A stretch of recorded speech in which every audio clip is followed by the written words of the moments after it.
This program uses ratios of numbers. Ratio is a convenient word used to express a simple idea, one number divided by another. For example, we say the ratio of 8 to 4 is 2 because 8 divided by 4 is equal to 2. The ratio of 5 to 20 is 0.25. The ratio of 100 to 400 is also 0.25.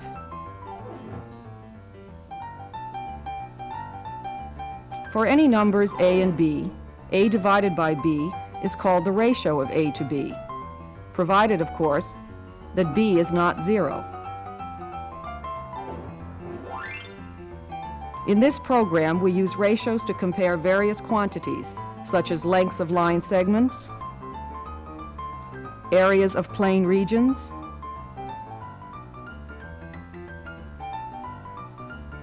and volumes of solids.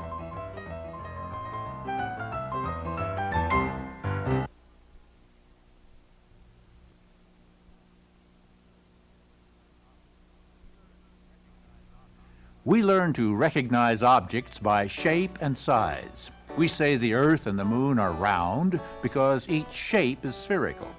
And we describe the size of a spherical object by its diameter. This scale model of the Moon has a diameter of 6 feet. It has the same shape as the Moon, but the Moon is much larger, with a diameter greater than 2,000 miles.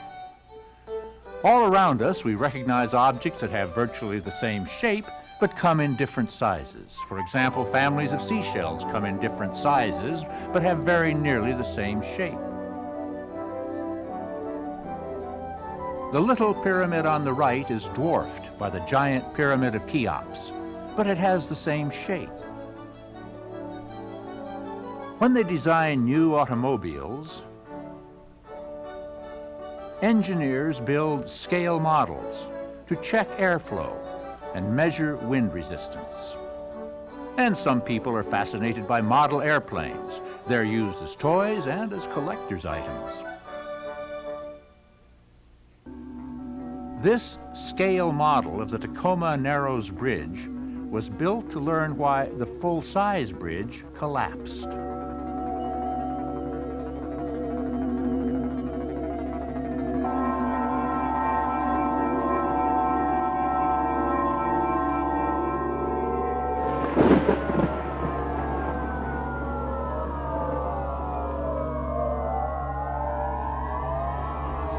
In the classic science fiction thriller Manhole Monsters, invaders from outer space have enlarged small garden creatures more than 80 times their ordinary size.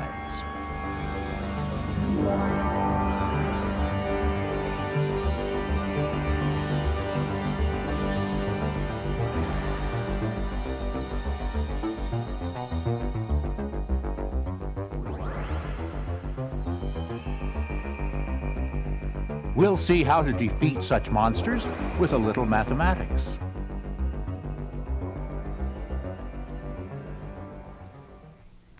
Questions about shape and size can be answered using geometry.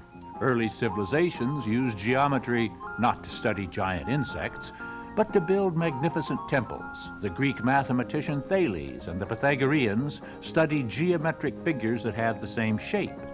Eudoxus invented the theory of ratios, and Euclid put it all together in books 5 and 6 of his Elements. Today, we say that objects with the same shape are similar, from the Latin word similis, which means alike. Similarity is basic to all measurement. Every manufactured object, from a microchip to an aircraft, starts with a scale drawing or model which reproduces the same shape at a smaller or larger size. A globe is supposed to be a scale model of the Earth, but in this globe, vertical distances have been exaggerated about 12 times to reveal features such as mountain ranges.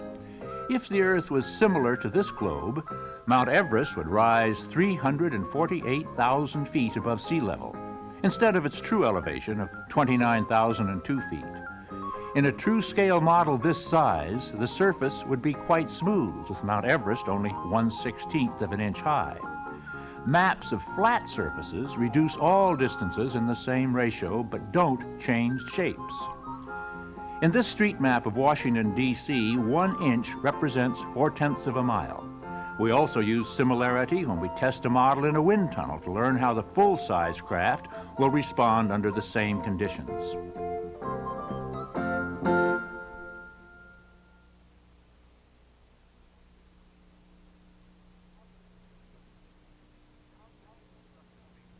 How can we construct a figure with the same shape as another? Let's start with one of the simplest shapes of all, a triangle.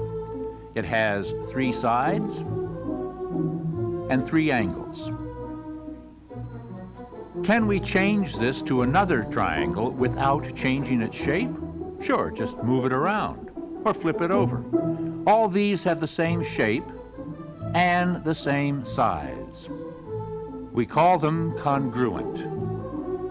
To double the size of a triangle without changing its shape, we use our trusty expando ray and set the dial at 2. Aim at a point inside the triangle and expand all distances from this point by a factor of 2. You get a triangle twice as large that has the same shape. You can also aim at a point on the boundary and expand all distances from this point by a factor of 2. Again, you get a triangle twice as large. The point you aim at is called the center of scaling. It can be inside the triangle, at a vertex, or anywhere in the plane of the triangle, or even outside the plane of the triangle.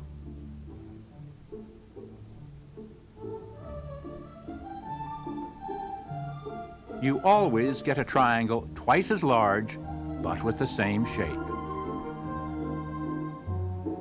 The 2 triangles have the same shape because the angles have not changed.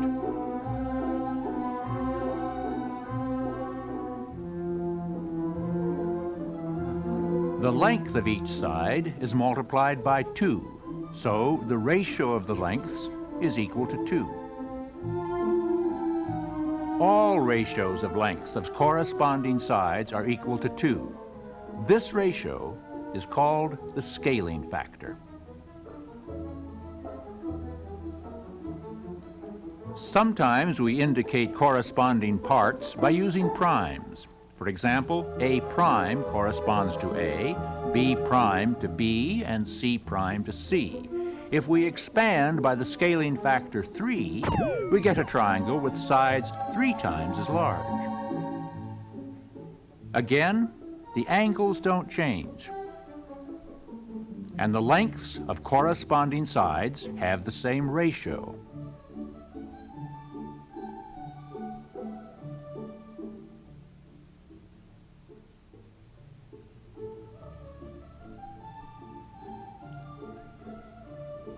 The same is true if we shrink the lengths to any smaller size, for example, 1/2.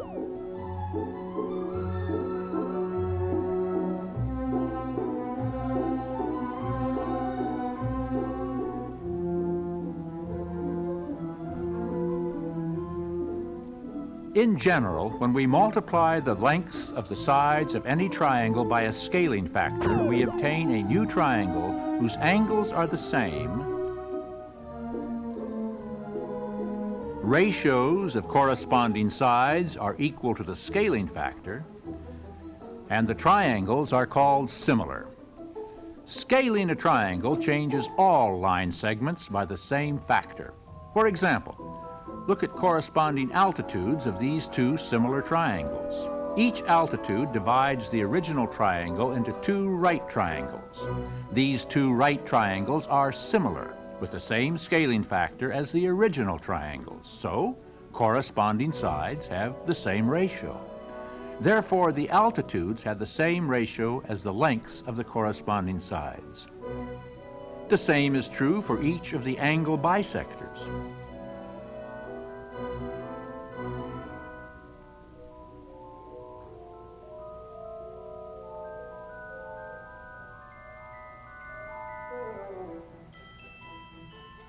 And for each median, the line segment from a vertex to the midpoint of the opposite side.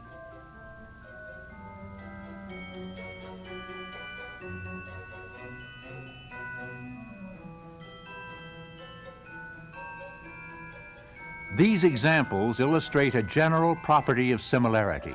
Scaling changes all line segments by the same factor.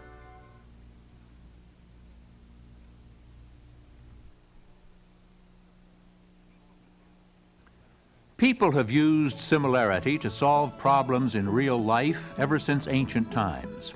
For example, in the 6th century BC, Thales used similar triangles to find the height of a column by comparing lengths of two shadows. Here's how he might have done it. These two right triangles are similar because corresponding angles are equal. So, ratios of corresponding sides are also equal. As the sun moves through the sky, the shadow lengths change, but their ratio does not change. At a certain time of day, the length of this shadow is equal to the height of the staff. Therefore, at the same time of day, the column shadow has length equal to the height of the column. So all Thales had to do was measure the column shadow at the right time of day.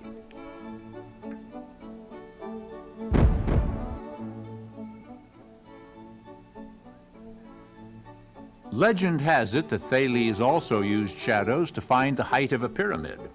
This was more of a challenge. He couldn't see the base of the big triangle inside the pyramid. So he placed markers here and waited until later in the day when the staff shadow was stretched by an amount equal to its height. These two triangles are similar, so corresponding ratios are equal. The height of the pyramid is equal to the change in the shadow length. Here's another application. We can use similar triangles to show that the sum of the angles in any triangle is 180 degrees, also called a straight angle. If you extend these two sides, these two angles are equal. Now shrink the triangle to a smaller size. The angles don't change. Shrink it even further to a single point, and you see that the three angles do indeed form a straight angle. That's all there is to it.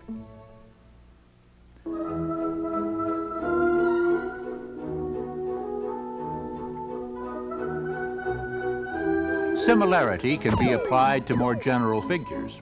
For example, if we scale a polygon, we obtain a new polygon. Corresponding angles are equal, and lengths of corresponding sides have the same ratio. Any two polygons with both of these properties are called similar. Starting with any shape, a similar shape can be made by scaling, translation, rotation, or mirror reflection. When similar shapes are moved around like this, it may take a moment to figure out the corresponding sides.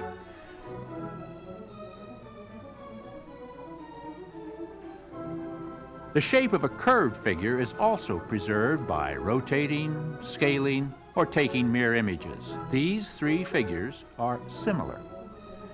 Scaling, translating, or rotating a circle always gives us another circle. We can also scale solid objects. If one solid object is obtained from another by scaling, the two objects are similar.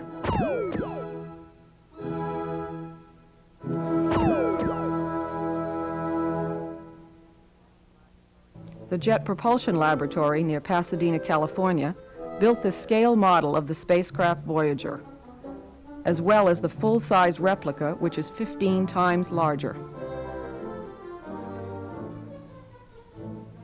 In this blueprint, the scale is 1:16.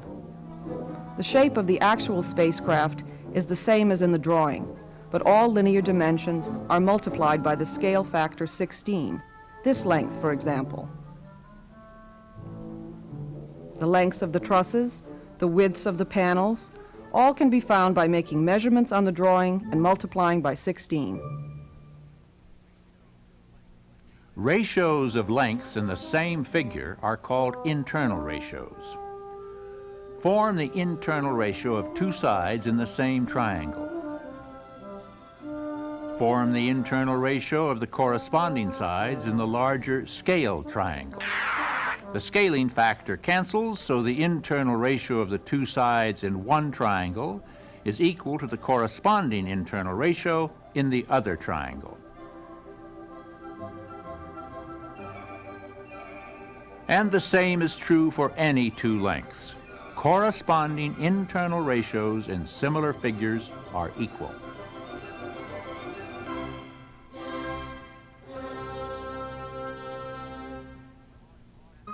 When you enlarge a snapshot to portrait size, all internal ratios stay the same. That's how we recognize it as the same person. See what happens when we change the scale in one direction only. Some internal ratios may also change.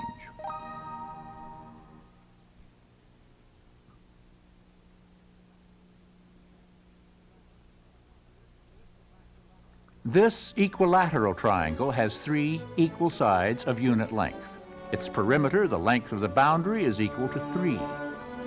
If the figure is scaled by a factor, for example 2, the perimeter is multiplied by the same factor, giving a perimeter of 6.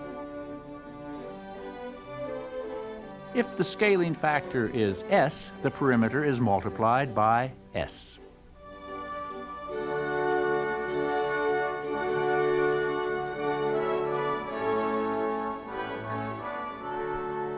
For any triangle, the perimeter is the sum of the lengths of its sides. If we expand or contract a triangle by a scaling factor s, the perimeter is multiplied by the same factor.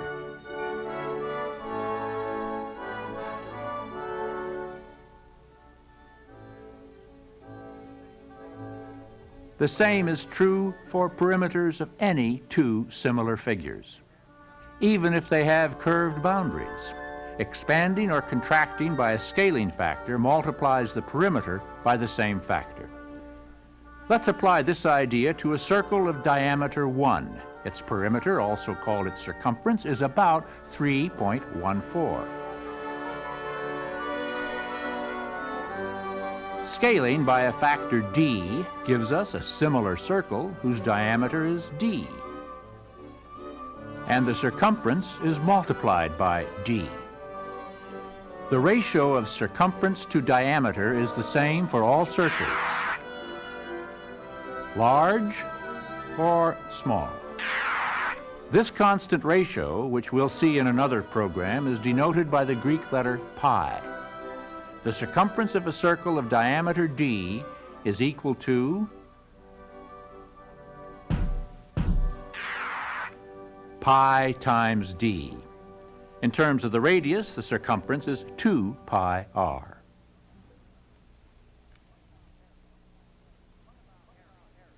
What about areas of scaled figures? Start with a rectangle. Its area is the product of its base and altitude. We can scale by a factor s in 2 steps. First, stretch the rectangle by a factor s in the vertical direction only without changing its base. Then stretch in the horizontal direction without changing the altitude. Vertical stretching multiplies the area by s, and horizontal stretching multiplies by s again. So, altogether, the area of the original rectangle gets multiplied by s squared. Scaling a rectangle by a factor s multiplies its area by s squared. The area of a triangle is half that of a rectangle with the same base and altitude. So if the triangle is scaled by a factor s, its area is multiplied by s squared. Every polygon can be divided into triangular pieces, and its area is the sum of the areas of all the pieces. If the polygon is scaled by a factor s, the area of each triangular piece is multiplied by s squared. So, the same is true for the area of the scaled polygon. Finally, any plane figure with a curved boundary can be approximated by polygons. If the figure is scaled by a factor s, the area of each polygon in the approximation is multiplied by s squared. So the same is true for the area of the curved figure. Scaling changes area by the square of the scaling factor. For example, if a circle of radius 1, called a unit circle, is scaled by a factor r, you get a circle of radius r. The region bounded by the circle is called a circular disk. The area of any circular disk is equal to the area of a unit disk times the square of its radius. In another program, we'll learn that the area of a unit disk is our old friend pi, so the area of a disk of radius r is pi r squared.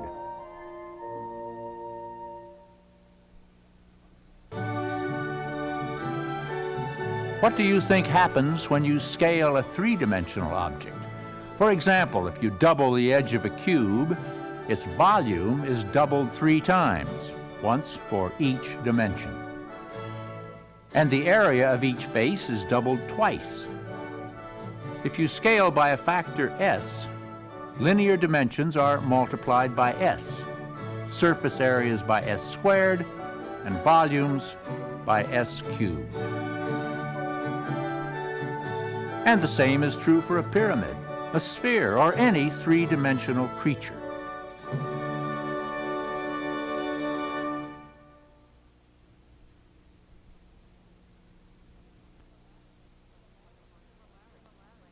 Similarity explains why the heart of a hummingbird beats about 16 times faster than a human heart. The heart rate depends on the ratio of surface area, through which body heat escapes, to volume of blood, which keeps the body warm. For a hummingbird, this ratio is about 16 times that of a human, so the bird's heart has to beat about 16 times as fast. Similarity also explains why insects cannot grow large enough to become monsters. If we enlarge a praying mantis to be the size of a horse, the scaling factor is about 80, increasing its volume and hence its weight by a factor 80 cubed. But the strength of the legs increases like their cross-sectional area by only 80 squared. The poor creature would collapse on those spindly legs. And that shows how easy it is to destroy monsters with a little mathematics.